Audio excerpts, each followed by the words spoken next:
Our bathrooms are one of the germiest places in our homes. It's a massive germ hotspot full of soap scum and bacteria. In this room, you need to focus on your light switches, your toilet handle, your pull cord if you have one, your extractor fan, lime scale that could be present on your taps and your shower head, and not forgetting to give the toilet an extra deep clean. Also, don't forget the cupboards, empty out any products, check expiry dates and put back only what you need. Make sure your bathroom is sparkling clean at the end of your spring clean. An item that we do often forget to clean in the bathroom is the shower head. If you can, unscrew your shower head, pop it into a sealed plastic bag. A sandwich bag normally works really well here, and pour in some white wine vinegar.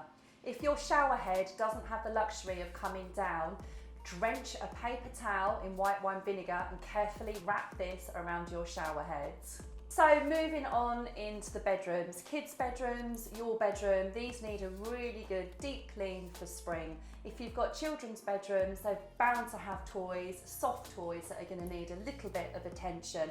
Move beds where you can and furniture so that you can vacuum underneath and around these things. Reach up high for cobwebs, have a really good dust. Also use a wet cloth in the bedroom so you're actually picking the dust up rather than just pushing the dust around.